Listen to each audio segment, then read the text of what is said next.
Hello student. आज हम एक नया टॉपिक देखने वाले हैं डाका, जो कि है हमारा प्रिम्स एल्गोरिदम। इसके पहले वाले लेक्चर्स में मैंने आपको क्रुस्कल्स एल्गोरिदम पढ़ाया था। वहाँ पे मैंने आपको एक पॉइंट क्लियर किया था कि क्रुस्कल्स एल्गोरिदम में जो स्पैनिंग ट्री हमें फाइंड आउट होने वाली है, तो उसमें हमारा लूप क्रिएट नहीं होना चाहिए।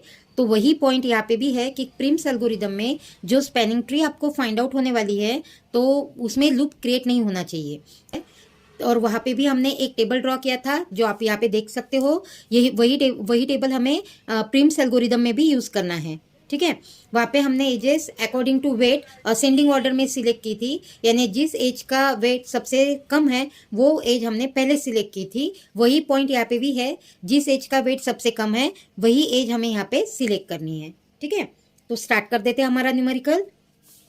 यहाँ पे आप डायग्राम देख सकते हो और वही टेबल मैंने यहाँ पे ड्रॉ किया है। अब यहाँ पे फर्स्ट स्टेप हमारी, वहाँ पे फर्स्ट स्टेप क्या थी कि जिस एज का वेट सबसे कम है वो एज हम सिलेक्ट करते थे, बराबर है। तो वही पॉइंट यहाँ पे भी आपको रिपीट करना है।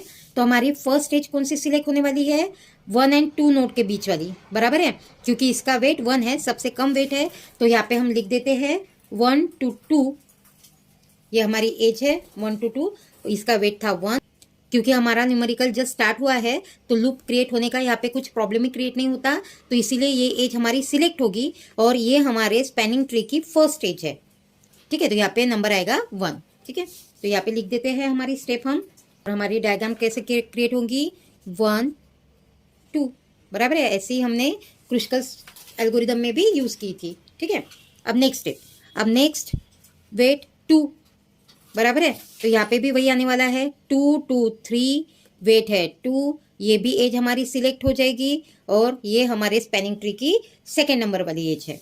अगेन यहाँ पे लिख दीजिए, second minimum weight is 2 between node 2 and 3, so it is selected. और हमारी डायग्राम इस टाइप से ड्रॉ होने वाली है, 1 to 2 and 3, और इस पे वेट लिखना जरूरी है, यहाँ पे 1, यहाँ पे 2। प्रिम्स एल्गोरिदम में हमें एक पॉइंट ध्यान में रखना है कि जो एज नोट्स हमें मिलते हैं उस नोट्स पर से हमें देखना है कि हमारी एजेस कहाँ कहाँ पे जाने वाली है, और जिस एज का वेट सबसे कम है वो एज हमें सिलेक्ट करनी है। तो यहाँ पे हमारे पास नोड है 1 2 3, तो यहाँ पे देख लेते हैं हम 1 2 3, 1 पर से एजेस जाने वाली है 2 को और 4 को। तो 2 की एज हमारे डायग्राम में ऑलरेडी अवेलेबल है, यानी हमने सिलेक्ट की है। देन 2 पर से जाने वाला है 3 5 एंड 4 को, तो यहाँ पे इसका वेट है 5, यहाँ पे है 4, यहाँ पे है 6, और 1 पर से जो एज जा रही है उसका वेट है 4। तो यहाँ पे 4 4 है, तो इसमें से हम कोई भी एक एज सिलेक्ट कर सकते हैं। तो हम एज सिलेक्ट करेंगे 1 to 4 के बीच वाली। ठीक है, 1 to 4, इसका वेट है 4, ये हो जाएंगी सिलेक्टेड क्योंकि लूप क्रिएट नहीं होता है, और स्पैनिंग ट्री में हमारी जो एज का नंबर है वो है 3। ठीक है, और यहाँ पे हमें लिख लेना है step, third minimum weight is 4 between node 1 and 4, so it is selected. ठीक है, अब डायग्राम यहाँ पे कैसे ड्रॉ होगी? 1 2 3, यहाँ पे था 1, यहाँ पे था 2, और ये हो जाएगा आपका 4, और यहाँ पे वेट था आपका 4। ठीक है, और एक पॉइंट आपको यहाँ पे ध्यान में रखना है प्रिम्स एल्गोरिदम में, क्योंकि एक डिफरेंस है क्रुस्कल और प्रिम्स का।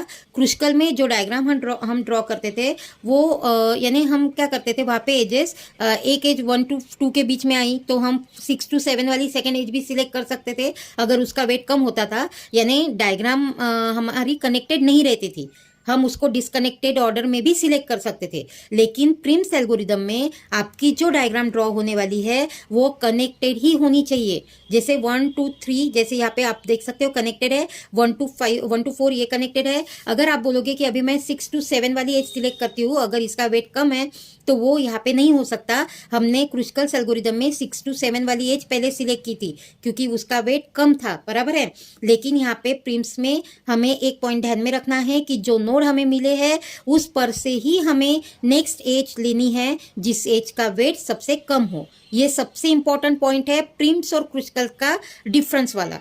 ठीक है, तो ये पॉइंट आपको ध्यान में रखना है। अब नेक्स्ट हमें देखना है जो हमारे नोड है 2 3 4, इस पर से जो एजेस जाने वाली है वो देखेंगे हम, और उसमें से सबसे कम वेट जिसका है वो सिलेक्ट करेंगे। तो अभी 2 नोड है, 2 नोड पर से हमें एजेस कहाँ पे जाने वाली है हमारी? 2 पर से 3, 2 पर से 5 एंड 2 पर से 4। तो यहाँ पे है 2, तो ये एज हमारी डायग्राम में सिलेक्ट हो चुकी है ऑलरेडी।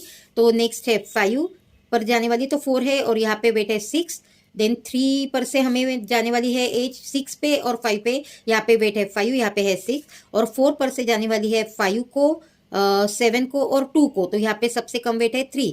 तो ओवरऑल हमारे पास जो एज है 4 to 5 के बीच वाली, उसका वेट है 3, तो वो एज हम यहाँ पे सिलेक्ट करेंगे। तो नेक्स्ट स्टेप हमारी आएंगी 4 to 5, वेट है 3, वो हो जाएंगी सिलेक्टेड क्योंकि लूप क्रिएट होने वाला नहीं है, और हमारे स्पैनिंग ट्री में वो एज है 4th नंबर पे। ठीक है, तो यहाँ पे लिख लेते हैं next minimum weight is 3 between node 4 and 5, so it is selected. तो यहाँ पे आपकी डायग्राम ड्रॉ होगी 1 2 3 4 और 5। तो यहाँ पे आएगा 3, यहाँ पे आएगा 4, यहाँ पे 1, यहाँ पे 2। ठीक है, इस टाइप से आपकी डायग्राम ड्रॉ हो जाएगी। अब नेक्स्ट मैंने आपको यहाँ पे एक पॉइंट क्लियर किया था कि आपके पास जो नोड अवेलेबल है उस पर से आपको देखना है कि हमारी एजेस कहाँ पे जाने वाली है, और उसमें से सबसे कम वेट वाली एज आपको सिलेक्ट करना है। ठीक है, यहाँ पे हमारे पास 1 2 3 4 5 ये नोड अवेलेबल है, तो हम ऐसी एज देखेंगे जिस एज का वेट तो कम हो लेकिन हमें नया नोड भी फाइंड आउट हो।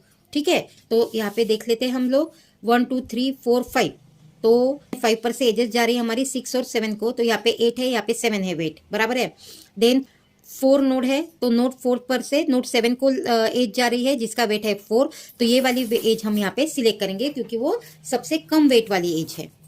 तो यहाँ पे हम लिखेंगे 4 to 7, हमारा वेट है 4, यहाँ पे सिलेक्टेड हो जाएंगी क्योंकि ये लूप क्रिएट नहीं कर रहा है, तो ये सिलेक्ट हो जाएंगी, और हमारे स्पैनिंग ट्री में वो एज रहेंगी 5 नंबर वाली।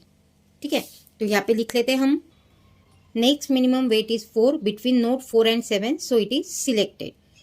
तो हमें इस स्टेप के बाद ये वाली डायग्राम फाइंड आउट होने वाली है। अब हमें नोट चाहिए 6, बराबर है, क्योंकि हमारे पास 1 2 3 4 5 7 ये नोट तो आ चुके हैं, हमें अभी एक ही नोट फाइंड आउट करना है जो कि है हमारा 6।